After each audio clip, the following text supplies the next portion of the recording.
Tanaath, are you with me? Yes. Oh, there she is. What happened to your Skype? Can you call us via Skype? I'm calling you via Skype right now. Oh, you on via Skype? Well, I'm calling you from Skype because I can't call American phones otherwise. But, yeah, I don't know. I see you guys on Skype, but you're not talking to me. You see us on Skype? Because the producer, You're not Chris, online. yeah, the producer Chris was trying to look, and he said that they had deleted you out, and so we were looking for you. But how are you doing today?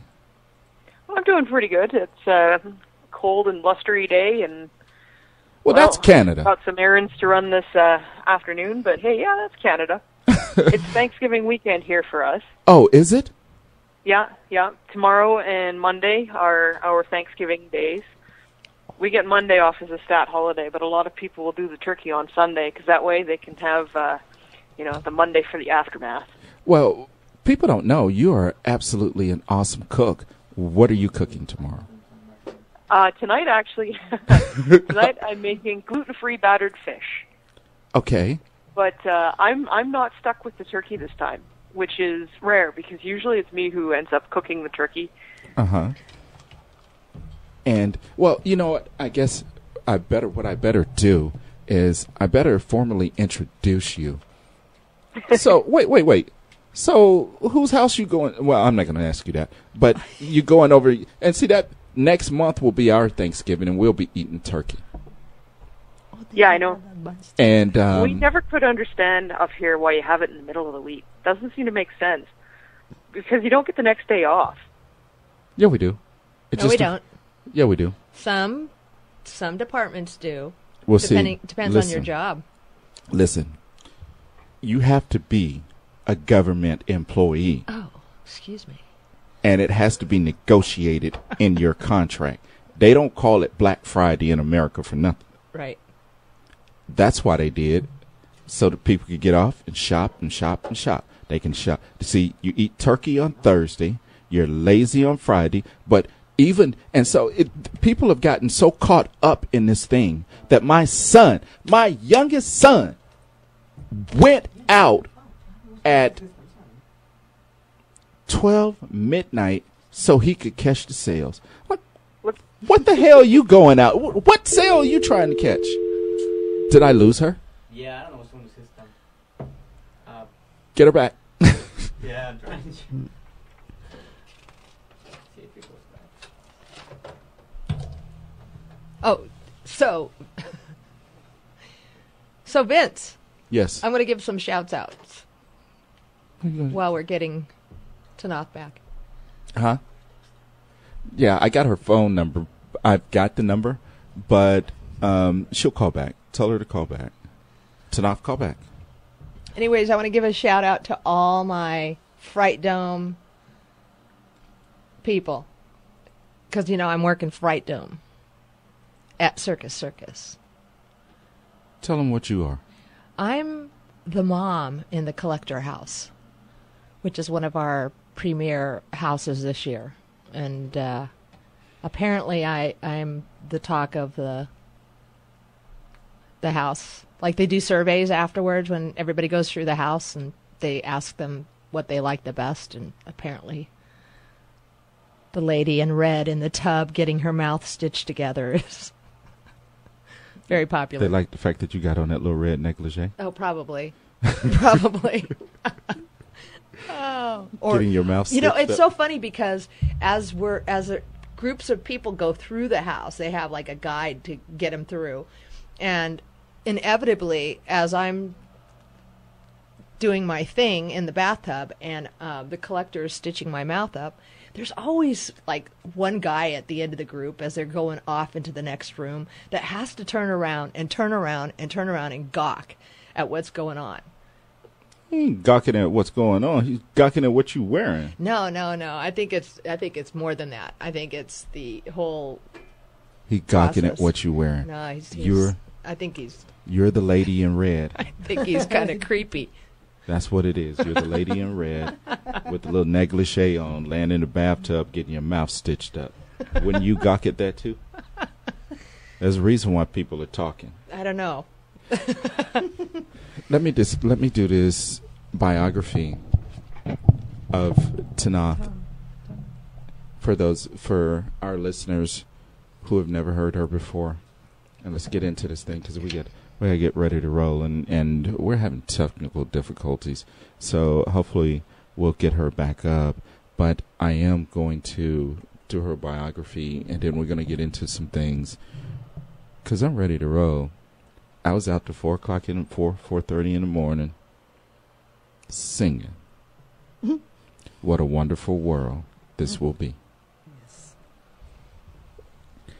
Tanaath is the creator and maintainer of the SilverLegion.org. She is a human incarnated member of the Silver Legion, an organization of mostly non-physical light warriors based out of the higher layered realm. Tanaath is a spokesperson for the Silver Legion, authorized to speak to others living in this 3D reality. She lives life more or less like a normal human being for the most part. Chances are, if you met her on the street, you wouldn't notice anything different about her except for maybe the fact that she wouldn't be giving you a sunny smile. She's also I'm pretty unremarkable. I'm back, by the way. She's back. Yeah, that's the way we kind of categorize you up on Facebook. She's back. Boy. And you know what? One of the things that I want to do, because it's been a while since you've been on my show, Stranger, and I know that you've been doing radio.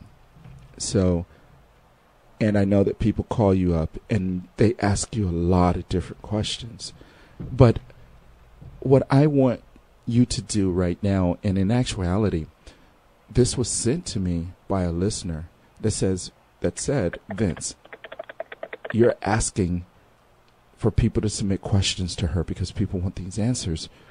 But why don't you just let her talk? Why don't you just let her give us a message and then get into the questions that people have submitted for you to answer? So I want to take that opportunity right now to just let you talk. Give us your message. Tell us what the Silver Legion want us to know. Well, right now, what the Silver Legion wants you to know is not to buy into the fear porn, because there is an awful lot of it being generated. Especially with the government shutdown and in the U.S. and all the other things that are going around, a lot of people who are tuned into this kind of material that we present on this, that I present, are also tuned into other conspiracy material. And if there's one thing we've noticed about that, is that it is a frenzy of fear porn. It has always been a frenzy of fear porn. But the pitch is raising now. And we'd like to remind people that there is absolutely no requirement for disaster, for cataclysm, for end-of-the-world type scenarios. Anyone who is trying to convince you that this is going to take place has an agenda. The other thing we'd like to say is we're not here as saviors. I made a post on my blog in response to somebody the other day who, said, well, can we just ask all these extraterrestrials to go away? Well, you can ask, but right now, what this is like is Earth is like that one neighbor down the street with a pool who's neglected their pool, and it's breeding mosquitoes, and now our pets have started vanishing in the night because there's been a gator taking up residence in that pool. Okay, maybe you didn't invite the gator in, but he's there. Well, we're the concerned neighborhood. We'd like to stop the mosquitoes, get rid of the gator, but we're going to leave you to fish your own turds out of the pool. And in other words, we're not going to dictate to you how to live your lives, how to govern yourselves, how to run a financial system if you indeed choose to keep a financial system. But we aren't going to let you cause trouble for the neighborhood either. We'll teach you how to keep the mosquitoes and the gators out, and we'll help you get rid of them at least this one time. But after this, you guys have to be self-directed. You got to make choices about what it is you want as a society as a planet or as a planetary population, and nobody else can dictate those for you. Let me ask you a question, and this is for you personally. Where would you like to see us evolve to, or where would you like to see us be at this particular moment?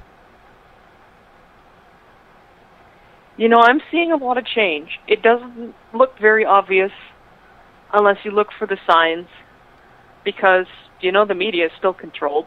There's still a lot of work that still needs to be done. But I'm seeing a lot of change. And you know what? None of it's happening because of extraterrestrial intervention. It's all happening because there's people, human flesh and blood people on this planet, who want to see change. A lot of this is being spun negatively. Even in the supposed alternative press, you got to understand, a lot of the alternative press is controlled, just as the mainstream press is. That's why I caution you against the doomsayers and the people who are saying, "Oh, you know, we're going to have imminent martial law." That is a particular favorite, because it's taking something that may actually benefit you and teaching you to fear that intervention. That intervention is happening due to terrestrial human endeavors. It is not happening due to our interference or our help. We're doing what we can to support it, but we don't have the means right now to fully provision or run such a thing. It's got to be human-led and human-directed and for human benefit. So a lot of these things that you're being told are terrible and bad for you either aren't happening the way they're telling you, or maybe they're not so terrible. And in the meantime, all these things that they're telling you, these doom and gloom about FEMA camps or radiation from Fukushima, remember, a lot of it is overstated. That's where I see human beings right now on this planet. We have a very strong underground movement that is looking like it just might crack the surface soon. But on the surface, it still looks like it's the same old pile of poop. What I would like to see, what I would hope would happen, is that we can free ourselves on this planet. We can get rid of these scuzzbags who've been pooping in our pool. We can get the gator out of here and get rid of the mosquitoes, and move on, ideally, to being a member of the Galactic Society at large. Whether that happens largely depends on how human beings on this planet act, especially once the problem is gone. If we are still insistent on being little 3-year-olds crapping in our own beds, the galactic community is not going to be all that welcoming. But if we show a genuine interest in being citizens of the universe and citizens of the galaxy, rather than asking other people to tell us what to do and throwing fits and fighting each other and making problems everywhere, then we have the potential as a planet to join the galactic community. And I think that would be the best case scenario. That's what I'm wanting to see happen. That's what I'm working towards as an incarnate, as a human being, and as a liaison of the Silver Legion on this planet. Okay, and let me ask you this question, because this question comes from Erica Lazo, who's in Hungary, and she really loves you. She speaks of you as being an eloquent speaker, and she also states, I'm trying to find the other adjective that she used to describe you, but I can just say that she really loves the work that you're doing. But one of the questions she asked me to ask you was, how many other planets are you guys working with, and how many of those planets have inhabitants that are human-like? The Silver Legion mostly works with the Galactic Federation of Planets. We're a Galactic Federation of Planets member. The Galactic Federation of Planets has roughly 600 member planets right now. It's gone up. There was some incidents that have led to increased membership. Let me ask you, So that's how many planets we're roughly associating with right now. Out of those, I would say roughly 60% are human. Human is the predominant species in this universe, or humanoid. how many different species are you aware of? I don't even know. Is it that many? I know. Yeah, there's a lot. Consciously aware of, or aware of in general? Like, you know, there's many, aware of in many. general. Actually, let's find me one that I can piss off today. You know, like, you remember how I like pissed off the dragon people and the plant people and the rock people? Find me another one to piss off. No. And the next question I have for you comes from Donovan Williams in Katy, Texas. He wants to know, what is the lifespan of the indigos? Well, that's kind of a hard one to answer. Anybody who is currently a 3D human has a current 3D human lifespan, which is largely dependent on where in the world you live and what your general health and nutrition and the social circumstances surrounding you are like. Indigos don't get a free one-up. You know, they're still subject to the same stresses and social conditions that any other human being on this planet is subject to. And thus their lifespan is modified by that. However, we're expecting an ascension. And what that means is that after ascension, likely the human lifespan on this planet will jump from what it is currently to between 8,000 and 10,000 years. That's amazing. And that's for everyone, not just people who identify as indigos. And where do you see, where are we at right now as in terms of social consciousness? I know that people are waking up, and in your assessment, because I think a lot of people, one of the reasons why you guys may get criticism or people are hanging on your every word is because they're waiting for something to happen, something to change their lives. They're reaching out and they're asking for help. Why are they waiting? I know that's not what you asked, but this is the question I would throw back. Why are you waiting? Why aren't you doing something to change your circumstance now? Because if you just wait for somebody else to do it, you might be waiting forever. You know, I started doing this because I was tired of waiting. I decided to stand up and do something. At first I didn't know what. And then, you know, through the help of some friends, this is what came to mind, and this is what I'm doing. And this way, you know, if nothing happens, I can at least say, I put in my energy to making something happen. I had my say. I did something. I didn't just sit here and wait.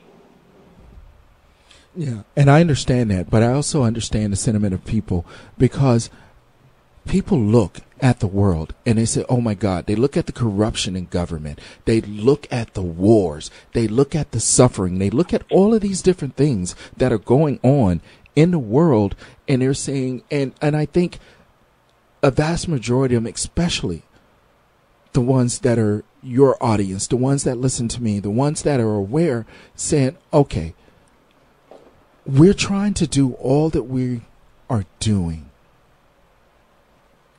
They're looking for somebody to come in and help. Somebody help wake up the masses. See, because as long as the masses are still asleep, we're still going to have all of the corruption, all of the BS that's going on. Yeah. Be that somebody. Don't just look for that somebody. Be that somebody. You know, Vince, you're doing it right now. You're doing it by getting out there on the radio and raising awareness. And whatever it is, your heart is dictating to you that you need to do. Do it. Just don't be passive. Don't just sit there and spectate. This is your life. You have a stake in it. And I truly understand that, because I know, and what I tell people is, listen, your thoughts create your reality, so you're experiencing the world the way that it's emanating from within you. But I also understand when people get frustrated. I also understand when people turn on the news or they read the reports of all of the BS that's going on, and you're like, stand up and do something. And when people try to stand up and do something, they're being ridiculed by the media. They're constantly being beat down. You can't get rid of the deadbeats in Congress. And I think that's probably where we are right now. Collectively, the people of the U.S., well, maybe not. We're sheeple. I'm going to get up off of that argument. We're going to get back into some more questions. And actually, if you guys want to call in and talk to Tanaath, the phone number is 702-483-4444. Again, that's 702-483-4444. Vince, that was my rant. What was the original question again? No, I was talking because I know that, like I said, I think people in general, especially, people that tune in to listen to you, the reason why I think you guys, they hang on you guys' words is because they want help. I think somebody to step in and say, okay, to wake up the masses, because the masses don't seem to want to wake up. They won't. I mean, it's like, I talk to people, and a lot of people don't really care. As long as they can go home, sit on their couch, get their entertainment, make sure that they get their paycheck, or hell, get their Obama phone, their Obama house, their Obama car, and sit on the couch and watch their Obama programming, then they're cool. They don't care what's going on as long as that check rolls in, and you can't wake them up. And you see, democracy. When you speak of a democracy usually have a run of about 100 to 200 years. Because, democracy, as soon as the people figure out that they can vote themselves money from the coffers, that's who they're going to keep putting in office. And they're going to keep putting in people that will give out the socialistic programs. And then those people are bought and paid for. So I think that's why people that are aware, that are awake, are frustrated. Because we can't get the damn masses to wake up because they're fat, dumb, and happy. Well, they might be more awake than people let on. The thing is that, and here's the sociologist speak. Tanaath, they may be more awake in Canada. In America, they sleep. No, the thing is, here's I'm going to interject some sociological theory here. Everybody has a public face and a private face. I mean, that's not exactly rocket scientists. We're someone different in our own head than what we project out in public. And we project out in public mostly a conformist image. Because if we don't, we get whacked down. But I can guarantee you that of all those people out there who look pretty normal and act pretty normal, some of them have heads that work. Some of them are sitting there and thinking inside, what a piece of turd we found ourselves in doing. They might not be saying it, but they're thinking it. And they're a lot more awake than people give them credit for. But because it is still perceived as dangerous to step out of mainstream and to voice these concerns, people don't do it. It's like if you look in comparison at societies that are known for having very, very harsh regimes, the people in there damn well know something's not right. But they are still acting in public appropriately, at least until a certain threshold is reached, and then, the cake falls. Hi, Tanaath, it's Susie. Hi. I have my Silver Legion uniform on right now. We have a uniform? Susie got a Silver Legion uniform. Cool. I'm just really, I'm like in awe sitting here. I can't believe that I'm actually being a part of this. But I want to say something. I want to interject something about something what Vince was saying and about this. Hold up. What? First and foremost, tell her why you were on my show. Because of you. I'm actually I'm awake and aware. In the past 3 years, I have been. I mean, first of all, I heard Tanaath in 2011, and I just was. It just felt like the truth to me what he was saying, and then it all kind of snowballed, and I started grasping other information from other avenues and had to use my intuition to tell me what the truth was. And I think that's generally how we recommend going about it. But I think we're starting. Excuse me. I think we're starting.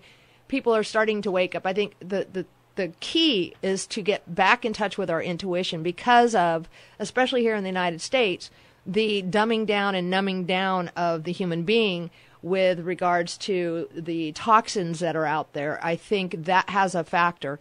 But I think aside from that, I'm starting to lose my train of thought. I think, okay, I heard you and Tanaath, and then I was searching for more like interviews and calls with you, and in one of my Skype chat rooms that I'm in, somebody posted the link for one of your interviews with you and Drake and Vince, and I was like, oh, cool. So I sat and listened to it, and sometimes I will listen to it as I'm falling asleep, and so I have to. It took me about 2 weeks, and when I saw, I'm like, oh my God, he had five interviews with you. I'm like, way cool. And so then I, after it was all done and over with, I sent him a message on Facebook, and I said, I just, great job, kudos to you for helping wake the people up. And, and then I gave him some suggestions of some other people that might be, interesting individuals to have on the show. And then he friended me, and then I said, well, I'm here in Vegas, and I'm ex-Air Force as well. And he invited me to come guest co-host. And I thought it was just going to be one day. Plus, I listened to him like really late at night because I'm a bit of a night owl. And so I thought his show was on late, but it was like 11 o'clock in the morning. I'm like, you need to change that, Vince. But anyways, and it was just like synchronicity. But here's the even more interesting thing. About 2 weeks before finding out about the shows that you did with Vince, I actually spoke in my room to the universe, and I just said, put me with some like-minded people, because I don't know where to go. I don't know. I want to get the word out. I want to help people wake up. And it was 2 weeks later, and here I am. So I'm being part of, helping people wake up and find their truth, or the truth in general. And anyways, I'm babbling. But that's how I ended up being here since May 25th was my debut. And well, that's I'm how I grateful. got into it as well, actually. I said out loud, okay, I want to help. I want to do something. Help me find what I can do to help. And I just basically addressed it to the universe, and, well, there was a flurry of synchronicity, and exactly. Here I am. Exactly, it's that synchronistic thing. But one of the things I wanted to say was, which is kind of playing off of what Vince was saying, is I think people like you and others who are trying to get the truth out about what's really going on, and people resonate with it. I mean, there's the mind that kind of goes into this little doubt, like, oh, that's, what is all this? That sounds like a bunch of woo-woo stuff. But I think internally, within the body, we will know. And I think hearing you speak, how you speak, even though the information isn't something that we have been educated in the sense of education, I think it gives people hope. Because I think a lot of people know that this is just pretty messed up right now. Yeah, it's like I said, even if they seem to be sleeping, people still know something's wrong. Maybe they haven't put the whole thing together in their mind yet. Maybe they're still having spots that are, where they, have beliefs that in still some genuine anything in society. But generally, people have figured out that at least in some aspect of their life, something is wrong. Whether it's finances, whether it's socially, whether it's medicine, whether it's food, whether it's healthcare, whether it's education, people realize that there's something wrong. Not all of them have made the crossed the bridge into realizing that it's everything, but people are realizing something's wrong, and that's where it starts. I started on healthcare, obesity, and the diseases that are diet related. I started back in 2010 when I almost died due to an illness, and I did some research and I started looking at the current North American diet, and I realized, you couldn't create a diet more perfectly designed to kill human beings if you tried. That got me thinking, and I started to look into all the interests that are involved with pushing the modern North American diet on the public. And it started to look less and less like random mistakes, errors, and incompetence, and more or less like an organized campaign. Exactly. Which it is. Well, that's like we had It's an organized campaign, and I was looking at it, and I was looking at the math involved, and I was looking at the genetics, and I'm thinking, gee, if we keep this up, 60% of the population won't be living past 30 within 3 generations. Who the heck would want to kill off 60% of the population? And then blame it on that 60% as being personally deficient and a drain on society, on the healthcare. And I looked at the money involved, and I looked at that, and that's when I started to dig, and that's when I discovered the whole truth. And it's a heck of a lot bigger than nutrition. Oh, yeah. Like Stephanie Ruff likes to say, and Michael Ruff, it's the $68 billion a year obesity plan, business plan. That's what obesity was. And yep. We did a show with the author of the book, You're Not Fat, You're Toxic. And she get into all of those different areas. And, I think it's all a part of the agenda. And one of my favorite sayings in the book is, she talks about excitotoxins and things of that nature. But getting back to this, and you just mentioned a question about, with the finances and everything else. And I want to present a question to you from Augje Veldhuis from the Netherlands. And she states, is it really true about the new financial banking system soon to come? And is it true that the Federal Reserve banksters will soon be arrested for their corruption? Well, when they say the new financial banking system to come, I can't answer that, and I can't answer that for several reasons. Number one, whose? Are you talking about the one that Neil Keenan's talking about? Are you talking about the one that the One People's Trust are talking about? Are you which banking system are you talking about?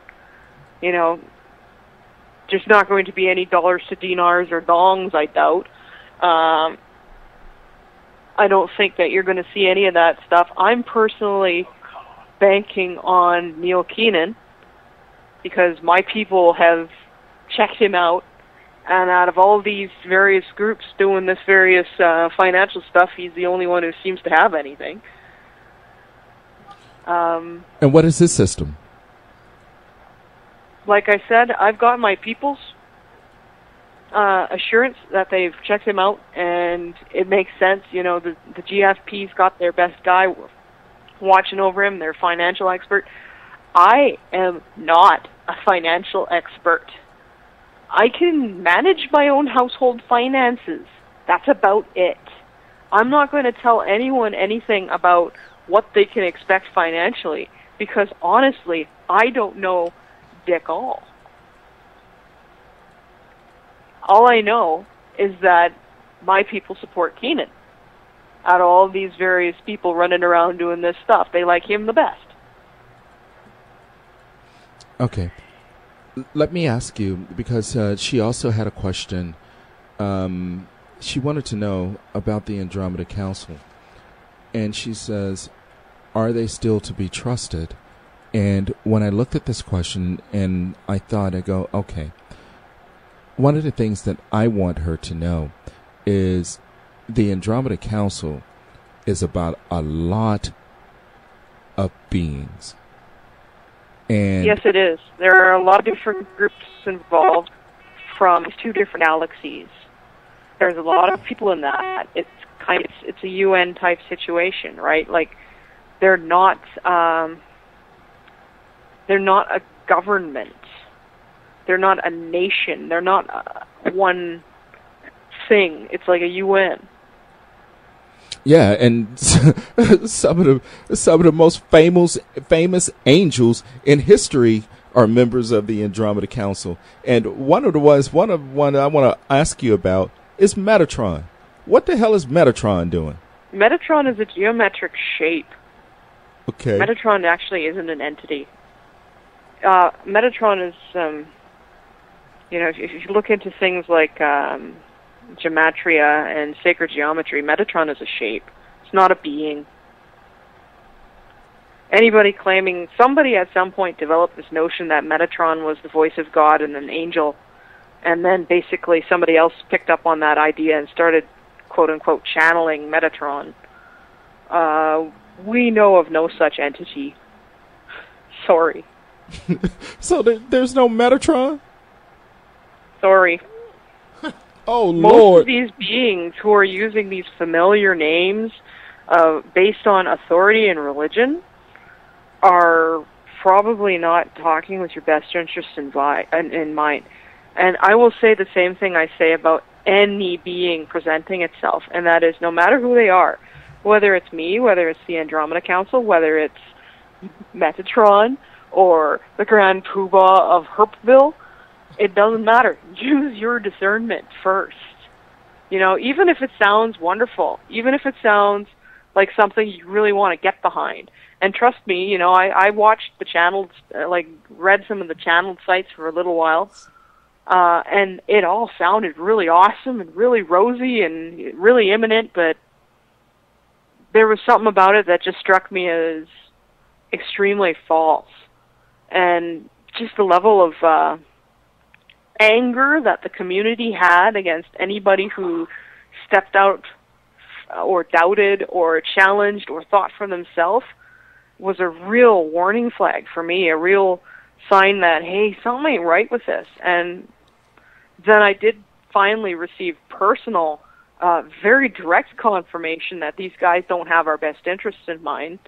I tried to reach out to Salusa, and this was before I got heavily involved with anyone else. I tried to reach out to Salusa telepathically to figure out, to ask, hey, what's going on and stuff, and because Salusa had put it out there that, hey, you can do this if you want.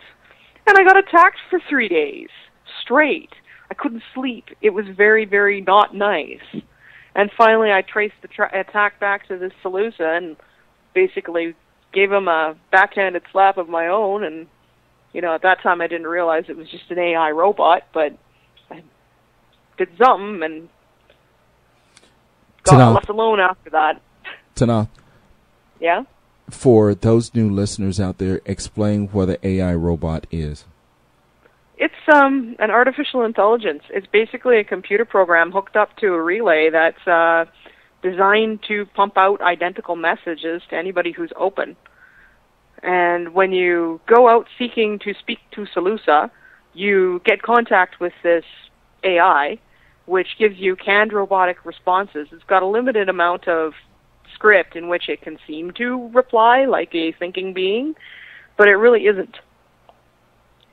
So it's kind of like those YouTubes where they share the message, but then they have that voice automated thing that's reading the message, and it sounds very robotic. Yeah, it is. What about very much, and it's like canned. If you've ever received form letters, from a company or the government or whatever, like, dear Vince, Thank you for writing us. Your issue is very concerning. We will file this appropriately, aka into the shredder. That kind of thing. What about Sheldon Neidl? What is your take on him? I don't know if you've ever... He's really, really big into the Galactic Federation of Light. Right. And from what we can tell, he's very willingly big into the Galactic Federation of Light. We don't really like him. But again, use your own discernment. Sometimes even things that don't have your best interest in mind accidentally let some truth slip. Right. Like I've read on his website, the one thing was he lists the different humanoids that are out there, and I thought it was very fascinating. I mean, this was about 2 years It's ago. probably way not comprehensive or long enough a list, Right. There are, consider how many stars there are in this galaxy.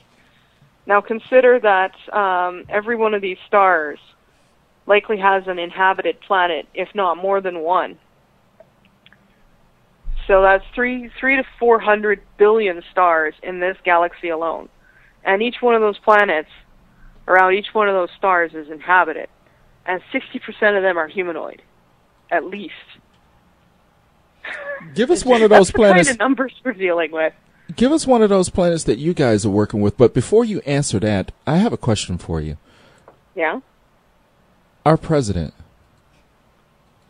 is he Yeah. AI? Or is there a walk-in in him? And this is the reason why I'm going to ask you this question. Because I remember back in 2008, he was getting ready before the first election. He was speaking they were having a rally in Denver. Yeah. And according to reports, he was extremely tired. He was beat down, and he was having problems getting enough energy to go out and speak before the crowd. They were very concerned about him. And one of the reporters stated who knew him, stated that they were extremely concerned. They cleared everybody from the room.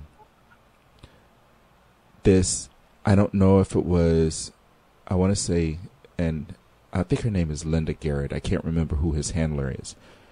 She walks in, and whatever she does or whatever she did, the individual that went into that room as Barack Obama, according to reports, was not the same person that came out. And the reporter stated that because he had a relationship with him, but the person that came out of that room was a little bit taller. His mannerisms were different. When he looked into his eyes and shook his hand, it was as if he didn't know him. So that's why I wanted to ask the question. When you were talking about artificial intelligence, I also want to talk about walk-in beings. There's a lot of different things going on. You've got circumstances of walk-ins. You've got clones, outright replacements. It's hard to say for sure in any given. Well, we can't release a lot of that data. So you have information, but you are not going to share I it? don't personally. They don't tell me. They don't tell me everything, in part for security reasons. But I know this is one of them. The current information we have suggests clone. Absolutely a possibility. It's absolutely a possibility. It's about 5 minutes still, so we're coming up on the top of the hour. We're going to take a short break and give you a chance to get some water and think about what you're going to cook tomorrow, because I know you got to contribute some dish to the Thanksgiving thing. And then we'll come back on the other side. We're going to get back because I want to talk to you a little bit more. I have some other questions for you from listeners, and we'll get into their questions when we come back on the other side. Alma, I got you. Acquaintance, I got you. And I also know that Akshay has some other questions. And also, Nell, I got your questions. They're coming up on the other side. So we're going to take a short break. And like I said, we're going to let you take a break and get you some water, and because you've been talking for an hour now. And when we come back on the other side, we'll get back into this. You guys are listening to the Talk with Vince show. That'd be me along with my co-host, Susie Miyushi Baby Smith, and my guest co-host in studio today, and actually who's always been a part of the show, Tessa Sanchez. Come on, come on, come on, come and talk to me. Vegas All Net Radio. Welcome back to the Talk with Vince show. I'm your host, Vince Martin, along with the lovely Susie Miyushi Baby Smith. And special guest in studio, Tessa Sanchez, who just ran out. And my very, very special guest, Tanaath.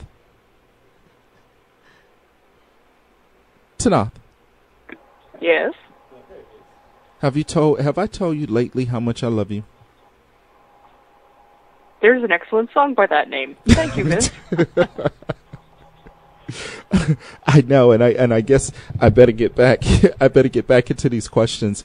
I want to present a question to you from another listener, and in actuality, I don't like to classify them as listeners. I classify them as friends, and who share in this wisdom and in this knowledge with us, and we all gain from each other. But this comes from Alma Bollinger in Pennsylvania, who absolutely adores you too.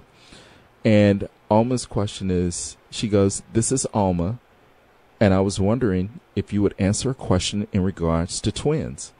My twin sister Jill and I were wondering if twins were always together in past lives." As far as I know, when it comes to things like that, it's a very individual thing. Some twin pairs are always together in past lives. Others are choosing to do this for the first time. There's no rule that that you always have to be with the same people, or you always have to do that. We tend to stick around with our friends, but we're not obligated to. Possibly they are. If they have the feeling they are, it's not up to me to say they're not. It's up to them to define themselves. But it's not necessarily going to be the case for everyone. That's not something that I can answer a yes or a no to in terms of always. The universe is a very big place. Yeah, and in actuality, sometimes when you have twin souls like that, sometimes the soul will split and live two different lives at one time in order to speed up its growth. And the next question I have for you comes from Quaintance Clark in Minnesota, who's shares a lot of wisdom and a lot of guidance with me, and she shares a lot with me. And I just want to say thank you, Quaintance, because you're always sending me great stuff, and I absolutely love the pictures that you post. You post some amazing pictures, and you're an amazing person, and I just want to say God bless you, and I love you. And I want to present her question, and this is one that made me curious. She wants to know who is, and I hope I pronounced this correctly, I don't know if it's pronounced Verilion of the Ashtar Command, and how are they helping the people of Earth? Some people speculate he is reptilian. I don't know who Verilion is, but I know who the Ashtar Command is. And the Ashtar Command used to be classified as simply mercenaries. Basically, people who run around and do their thing for hire. However, now the tendency is to classify them as active agents because, we have found that they have been involved way more with enemies than with friends. We'll put it that way. Yes, they have been involved with aiding the reptilians. They've been very large. They've been a very large and strong part of the Galactic Federation of Light agenda, which is run by reptilians. So at this point, the Silver Legion really does not like the Ashtar Command. The Galactic Federation of Planets really does not like the Ashtar Command.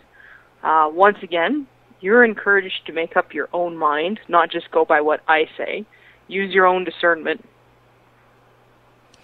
Let me ask you, now we know of you guys, the Silver Legion, we know of the Galactic Federation, we know of the Andromeda Council, and now the Ashtar Command.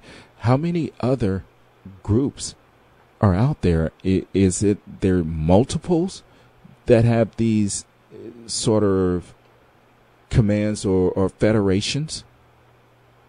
There's a lot of different groups. Those are the Galactic Federation of Planets is spearheading what's going on here in terms of the positive intervention with this planet. But we're not the only groups around by any means. You know, sometimes we have some showing up randomly that we've never heard of before, and then it's like, okay, are you coming here to make things worse, or are you coming here to make things better? And sometimes they will be coming here to make things worse, and then they're given the keep out sign and sent backing, and sometimes they're here to make things better, and then they become usually part of our efforts, or at least we will mutually agree not to interfere with each other if we don't actually want to work with each other. Let me ask you, what can we do as a society to speed up contact? And what's your assessment as to where society is today in that process and in our growth? As a society, to speed up contact, well, the number one thing I'd say there is, stop ridiculing people who have these experiences. Right. Because contact's going on all the time, where people don't come forward because they get ridiculed. You know, if you're locked into a mental asylum, hospitalized or otherwise incarcerated because of these contacts, it's a pretty big deterrent to anyone else, which is exactly why they do it. Let me ask you about the other thing is, you know, as a society, if you say, hey, and you openly say, hey, we want open communication in Congress, and I don't mean the loafs that sit around in the Capitol, I mean communication and activities together with extraterrestrials. We know they exist. Stop hiding them and let them in, at least the good ones. About... I don't know how much that's going to be recognized by the elite because they benefit from the current situation. Tanaath, I don't watch TV. I stopped watching TV in 2008, but where I live, I'm somewhat subjected to some television shows. And one day I was walking through the room, and it was, I forget what channel it was, but there was a TV show on called Unsealed. And, it was kind of like one of those UFO shows that they put on Discovery Channel or whatever. And I wasn't really paying too much attention. I was doing housework or whatever. And all of a sudden, they actually said on this Unsealed program that Eisenhower had been contacted by aliens, and it was agreed upon that we would get technology in exchange for this race of beings to abduct human beings.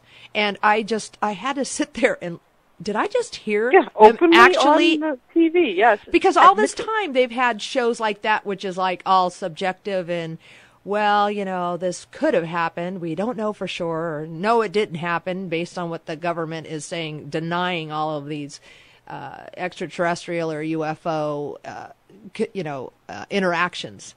But I thought it was fascinating that it was just so blatantly put out there on this show that he was. Oh, yeah. Eisenhower, actually, what's less blatantly put out there is that Eisenhower, in fact, met with two different groups of extraterrestrials. One group said, disarm your nukes and, stop fighting all these wars, and we'll give you what tech you need to make every human being on this planet prosperous within a matter of months. Completely get rid of disease, and basically make an equitable society for all. But you have to get rid of your nukes.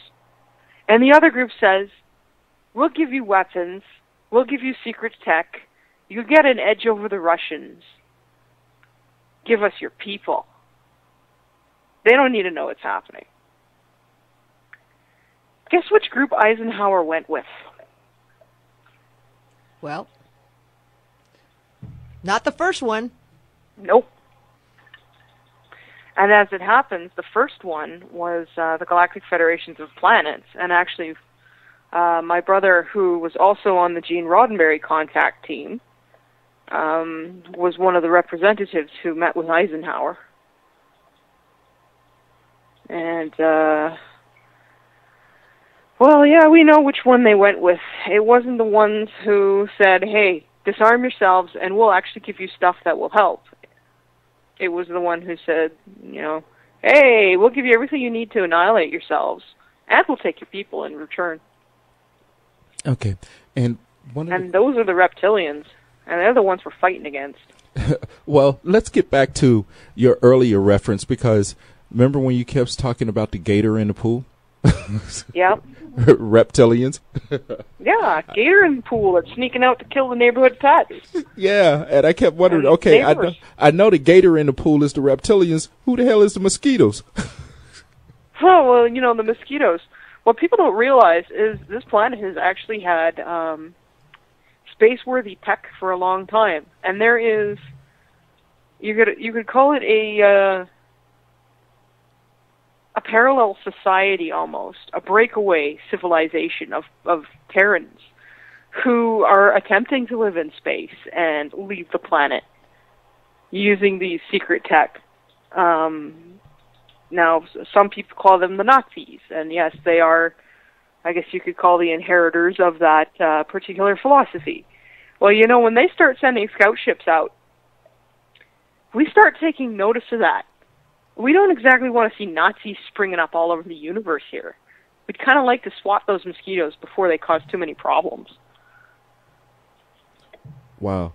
And since you mentioned that about scout ships, how many UFOs people are witnessing that are actually United States aircraft or our UFOs? Sunfire is probably a good one to talk to to ask about that. The United States craft is pretty distinct. It's triangular. It's got, I think, 4 circles of light on it. There are some triangular craft that are not the United States one. But the one with the 4 points of light, I think that is the one. It's usually described as a dark craft with triangular in shape with, you know, point of light at each corners and then one in the center. Is that like the TR-3B that... Yeah, that's what they call it. Yeah. TR-3B. I'm bad with acronyms, especially when they don't make sense to me. So. And since we're on this subject, well, there's a story that I want to ask you about that happened a while back. And this was back in March. There was a report about a sudden rush of the most powerful leaders of the Western world going to Afghanistan. And it was stated that they went there to view a discovery of U.S. military scientists in what was described as a Vimana. Oh, yeah. There was a craft recovered from Afghanistan. And it was... don't believe that it is being used by the elite as much as they would have wanted to, considering that was not a craft that was handed over by the enemy, as a lot of them were. That was a Galactic Federation of Planets craft, and they can't even get into it. Okay, let me ask you about the time, Will, because it says what they went on to state, the reason why there was 8 U.S. soldiers that disappeared, and they said that they disappeared trying to recover this craft, and they went into possibly a time well. What's your knowledge of time wells? Are these things like Time portals? wells? What are? Yeah, it was like they disappeared into a time well. Probably just a place outside of time. Those pretty easy to engineer one of those. I don't generally have a lot to do with the time stuff because it drives me batty. Are you aware for how many portals may exist in caves around the world? How many? No. Yeah. That, considering they come and go in some places, some are static, some are not, some move around, some just spontaneously show up. There's no way to number that.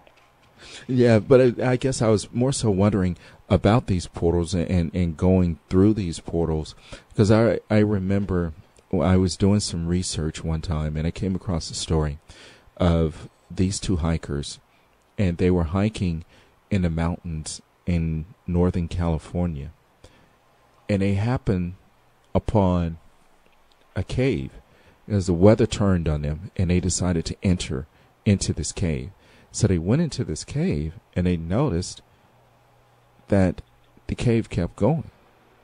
So they decided to, since it was storming really bad outside, and they got caught up in the storm, to explore this cave further. And as they went deeper into this cave, it appeared to be never ending. And they happened upon some beings whose features were distorted. And these beings put them on this cart-like thing. It was, I guess the best way I could describe it was like a mining car that they use in mines that are on tracks, except for the fact that it wasn't on tracks. It was levitating. And they started to take them deeper into this cave. And they started to get this eerie feeling. And as they got deeper into this cave, intuition took over, and they realized that they were in grave danger. Well, at that point, they were met by another group of beings that ended up having this more or less, they described it as this shootout with these very strange weapons, and killed the set of beings that were taking them into this cave. And they got the indication when this other set of beings took them back out of this cave, that telepathically it was communicated to them that the other ones were going to endanger or kill them. And that's why the other ones intercepted them. And that was it was a very strange story. And the guy, after they got out of this cave, he goes, they went back, they could never find it again. Could never find this place where it was in this mountain in Northern California. Probably the entrance was destroyed after that, or whatever it was that allowed them to get into the first place was closed by whoever came to their rescue. And which brings me back to a point about the Middle East, because, there's always, and the Bible says that there's wars, and there's always going to be rumors of wars. And a question that I wanted to present to you is there another reason why we're in the Middle East besides the oil and the natural resources? Because every time I turn around, there seems to be a report of some type of portal, just like this thing with that craft being recovered in Afghanistan, with stories of the elite being in possession of a cube that allows them to look into the future, and that it had fallen into Saddam Hussein's hands, which caused us to go in there. And there's, also the special forces that we lost in a cave in Iraq, fighting it out with some other type of beings, reptilians or something. Is there another reason why we're in the Middle East besides the natural resources? There are a lot of, secret sites in the Middle East. Some of these are from reptilians. Some of these are from, leftover pockets of tech from the Anunnaki when they, came by and occupied the planet for a little while. Some of these are also leftovers from some of the original colonists on this planet. And, a lot of it does seem to be in the Middle East, although that's by no means the only place. There is a attempt by the elite to discover as many of these ancient sites as possible and take control of whatever's inside. It generally does not work very well for them, because some of these things are equipped with defenses that are still intact and don't take kindly to intruders of the wrong sort. Of course, they just throw troops at it at that point, and sooner or later they might end up with one who tends to be the right sort who actually manages to get entry. For whatever reason, the defense systems will let in this one dude, but not anybody else.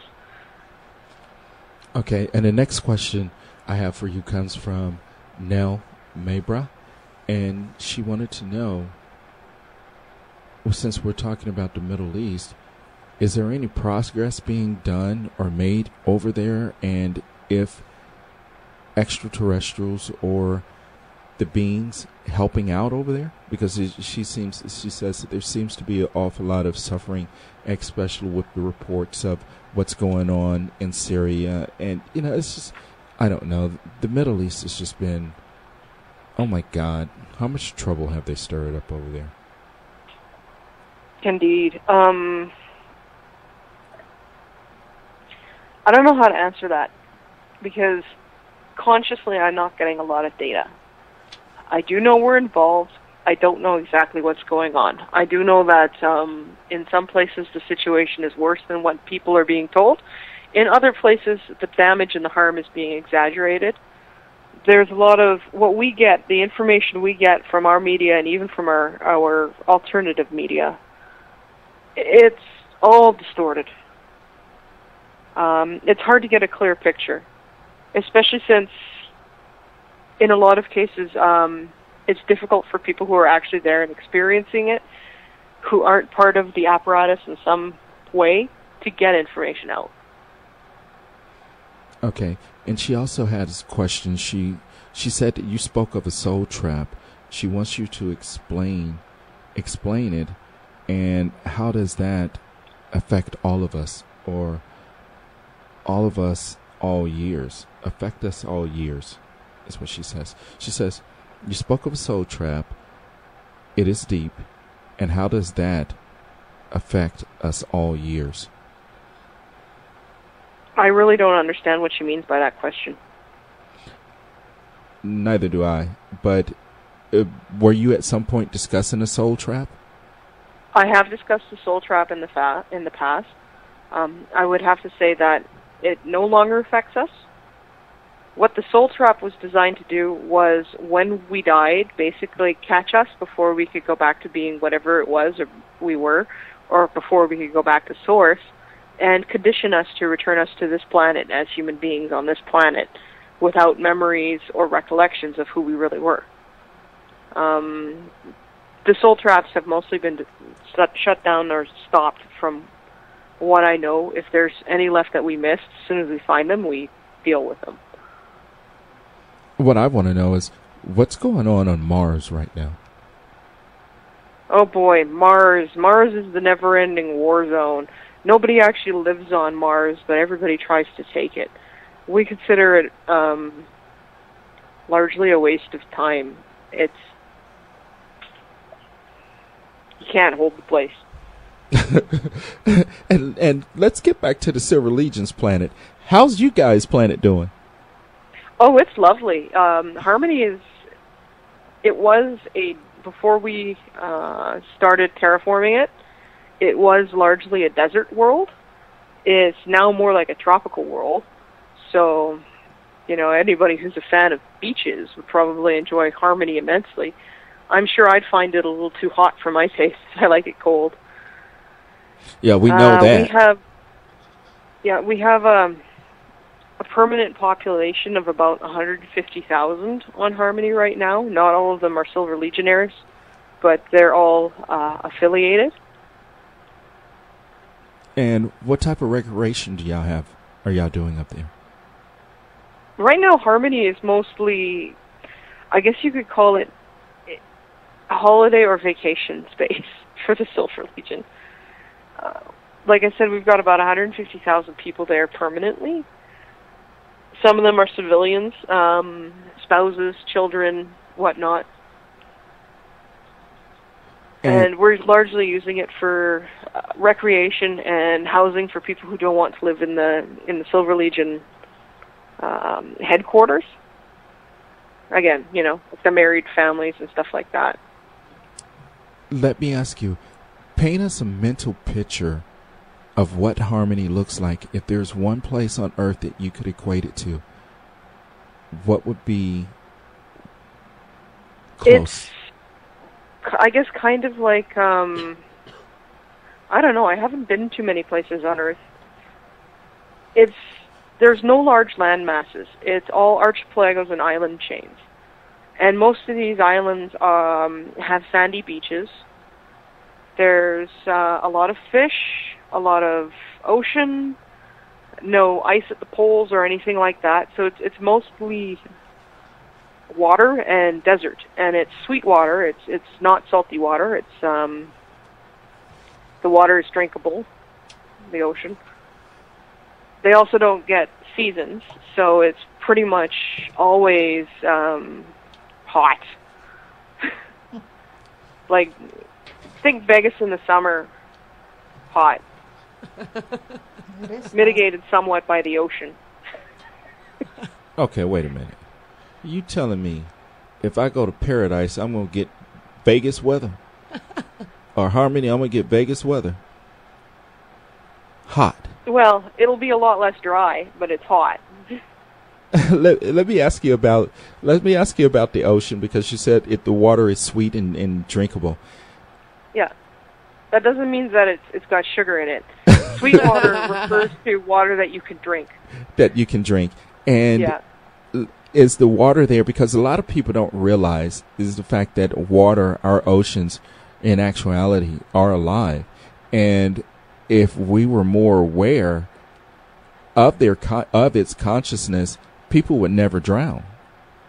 The ocean, that body of water, would never let you drown, would never allow you to drown. And you could swim it and not get tired. How are the oceans on Harmony?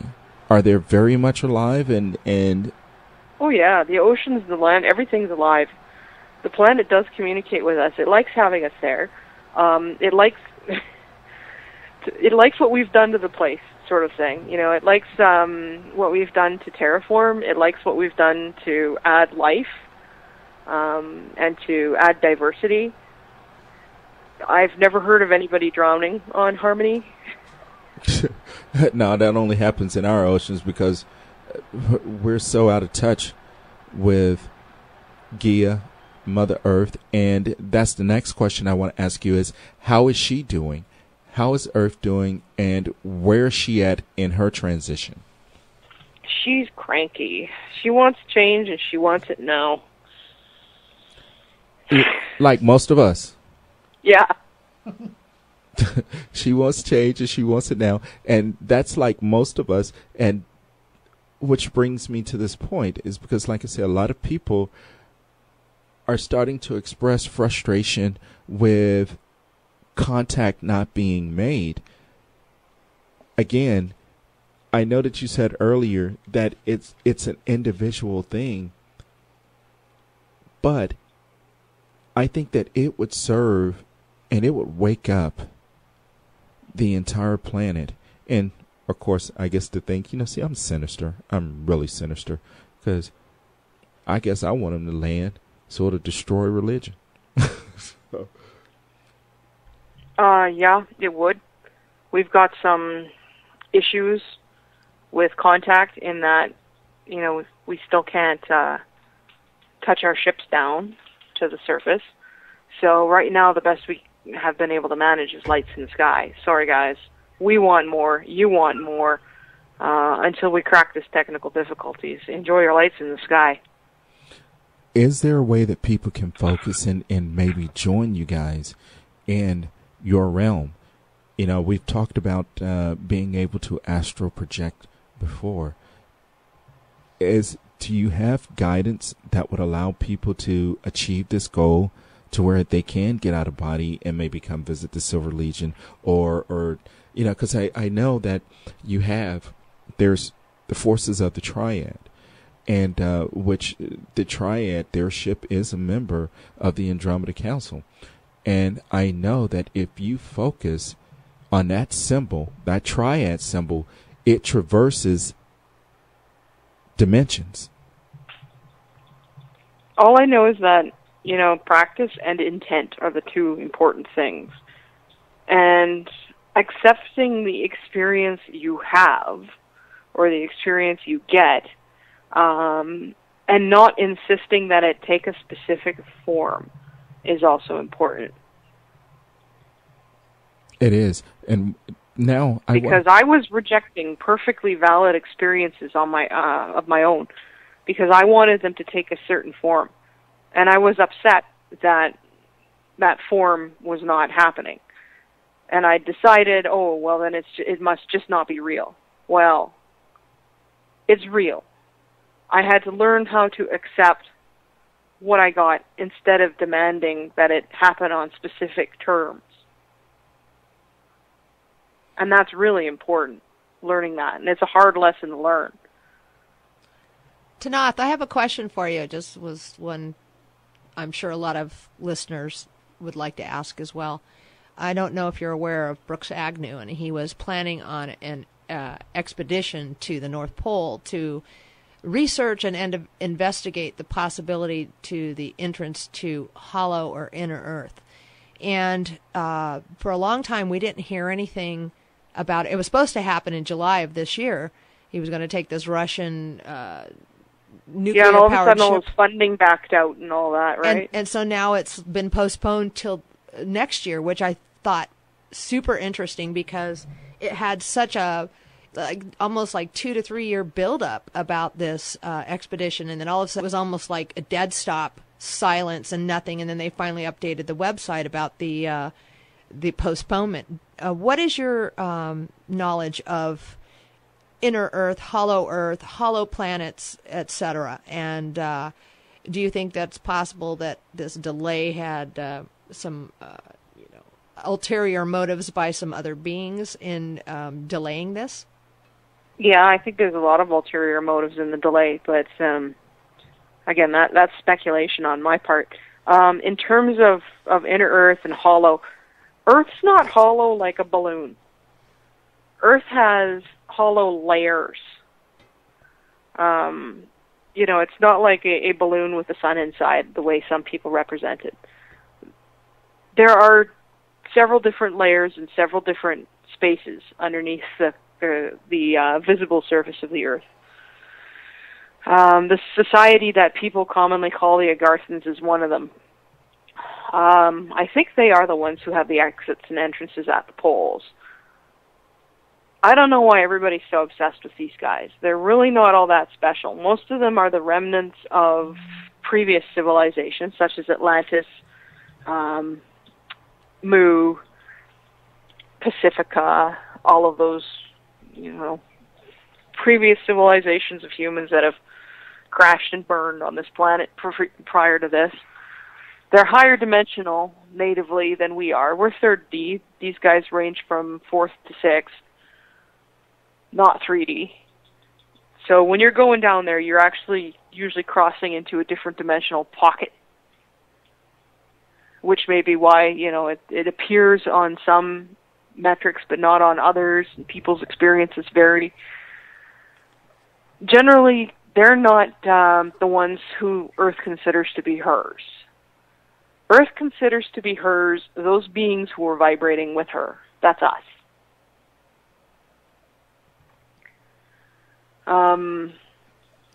We don't really like them. Why? Because we found too many of them trying to cause trouble. In what way? They might be generally a nice society, but nice societies, when they start to make trouble for other societies, stop being very nice. So we've had problems with them in the past. And right now, they're no longer a problem. We'll put it that way. They've been evacuated. They're welcome to come back after all the dust has settled, and if they're willing to be team players and not actively work against any other population of people who legitimately belong on the surface or below it. But until then, they can stay where they are. Thank you. I want to talk to you about autistic beings, because there seems to be a lot of information floating around now about indigos, rainbows, star, and autistic beings. What's your take on those beings? Some autists and Asperger's people are incarnates. Asperger's is probably a large group of incarnates. Like, these are people who basically feel, for whatever reason, that they got off on the wrong planet, and in many cases this is indeed true. Got off on the wrong planet. Oops! Got off on the wrong planet. Took a wrong turn there. Yeah, wrong turn at Albuquerque, as Bugs Bunny always used to say. Speaking of autism, we had a couple shows ago, we had Dr. Michelle Johnson. She's a naturopathic doctor here in Las Vegas, who I went to, and I got immediate relief with my health with her. And we also had Barry Eaton, who wrote the book Afterlife, which is an amazing book. And I had this like all-encapsulating thought just come to me. It was almost like, it was perfectly formed thought. It wasn't like one word, two words. And it was, my feeling is that the powers that be are doing DNA tests on children who are being born either while they're still in utero with the amniotic fluid or shortly upon birth to determine if their DNA is the DNA that is, they're saying that the junk DNA is now becoming active scientifically. And could that be an indicator to the powers that be that these are the highly evolved beings who may or may not have they're terrified of this. And so then they concoct this custom vaccination to somehow... Which triggers autism, yes, because I was about to say autism can be triggered. And right. And in fact, Jenny McCarthy, she was married to Jim Carrey. There's a snippet on Fox where she talks about one moment her child was just fine, went and had the vaccination, and the next day was like a completely different child. But it was just this thought I had that because it explains why not everybody coming now has these abilities. Because there's such an influx of, I don't even know how to phrase it, children who are the next generation. And they're terrified of this. They're trying anything they can to get an edge over it. But it's not going to work. Are autistic beings highly evolved beings? Autism is, it has its pluses on this planet, but it's definitely got a lot of minuses, and for many people, those minuses render them non-functional. I would not say that autism is what makes a being highly evolved. I would say that these are highly evolved beings that have been subject to something in order to limit them. Yeah, and I think what they were subjected to limit them was themselves. And I feel like when a being come through and they're autistic, it's more so not about them. And we're all coming through to work on something, and I'm sure that they're working on something too. But I think it's more nobody gets off this planet without learning something. Right. And so I'm thinking it's more so about the mother, that family. It's about their growth. They needed to know what it was like to experience someone who's totally dependent upon them. So it's totally about growth. And it's almost, I can see it as if these beings at some point may just break out of that shell, wake up, and become a point of light to all of us. Well, that'd be really cool. And so and this term, star kids, what the hell are star kids? It's just another name for incarnates. I mean, we go through so many different iterations of the same thing. Indigo children, rainbow children, crystal children, star kids, star seeds. otherkin. It's basically, it all boils down to incarnates. People who are not from here, who came here. Right. And, and I get the sense that, again, this is probably the reason why we're in the state of being that we're in, is that people are always looking outside of themselves. They're always reaching outward, looking for somebody else to lift and make their lives better, when it really starts within. It starts inside, yeah. And I really would like you to address that and address what it is that we need to do as a society to uplift and enrich our own lives, because if we can do that, then we will uplift and enrich the lives of society as a whole. Talk to me. This is why I emphasize so much using your own discernment, using your own self-directedness, going within yourself and asking yourself, what do I do? What can I do? What should I do? How can I make things better? Start with your own life. Start with your family. You don't need to push it on anyone. Follow your gut in terms of what is and is not appropriate, and understand that it will come to those who need it in the time they need it. The timeline of the universe is not our personal. It doesn't hop to our tune. It does its own thing, and things happen when they need to, not necessarily when we want them to, but when they need to, or when they should. Christians talk about God's time. It's the same sort of concept. And yeah, when you're stuck waiting, it's not much fun, but you know what? If you're waiting, find something to do that's productive. I can't tell you as an individual what to do. It's not appropriate. I don't know who you are ultimately inside. I don't know what your skills are, don't know what your desires are, don't know what you like, don't know what you hate. And I don't want to be responsible for you, because I am already having enough being responsible for me. So be self-directed. Meditate. You don't have to use a formal meditation method, but spend some time clearing your mind, and or even just thinking about stuff. Connect with yourself. Find a rock somewhere and sit, or a log or something. Get out there in nature, because nature is it is a grounding and centering thing to be in nature, and use those exercises to ground and center.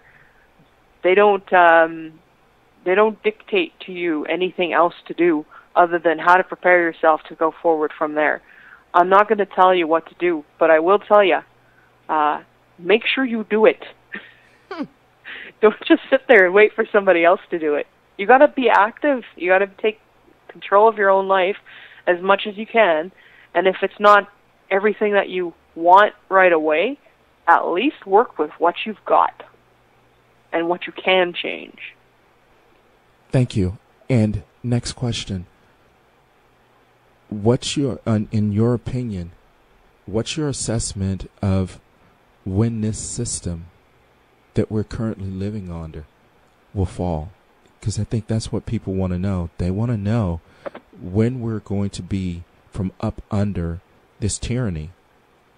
When will super consciousness be born on our planet? Assuming no other changes,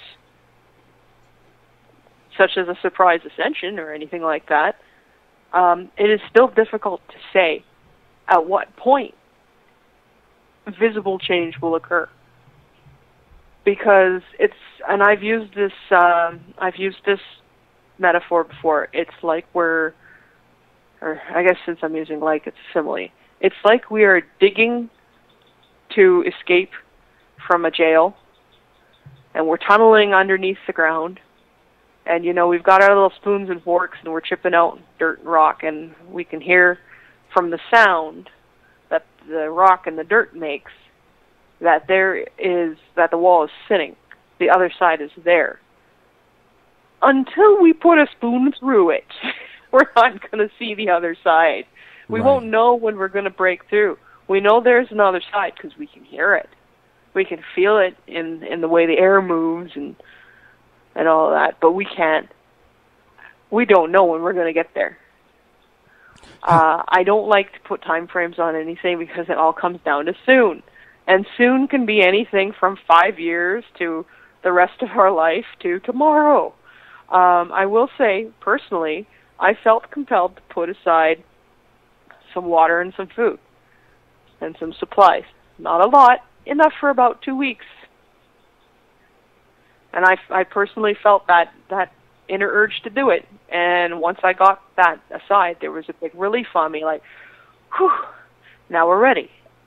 Well, I can tell you, since you got that aside, you better be thinking about what you're going to make and take to that Thanksgiving dinner tomorrow. Because you still Well, I know what I'm involved with there. My task is at Thanksgiving dinner is the gravy. Oh, so that's what you're going to be making? Yeah, the reason why I'm the gravy master is because I'm a celiac. I make roux gravy. Traditional roux gravy uses butter and flour, wheat flour.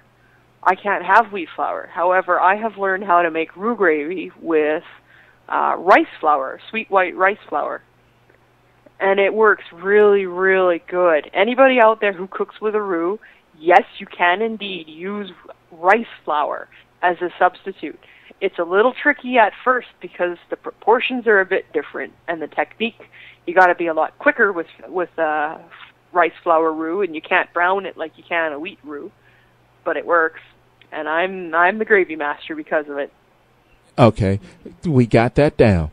Now, the other question was, because I specifically sent you this question because I wanted you to ask members of the Silver Legion, because I am still trying to find out what the hell them beings, them goddesses look like in the 21st universe. I still don't know what the 21st universe is. You do realize that there's infinite universes, right? Yeah, I know. I And just that we want to know don't about the number 21st. Okay, you tell me what the goddesses are like on the 21st grain of sand, and maybe I'll answer that. I don't know. Hell, I want to know about the ones on the 21st universe. Them the goddesses. I don't know what the 21st universe is, since I can't answer that question. We got about 3 minutes left in the show. Is there a message that you want to leave the audience with? And I want to say thank you so much for joining me again. That's why I love you. And I know that you're a great cook because you sent me a great barbecue recipe. Remember that? Have you tried it out? Yes, I've tried it out. It is good. Remember that? And you're Yeah, gonna I have to remember that. you're gonna have to send me another recipe too. But 4 minutes, give us your message.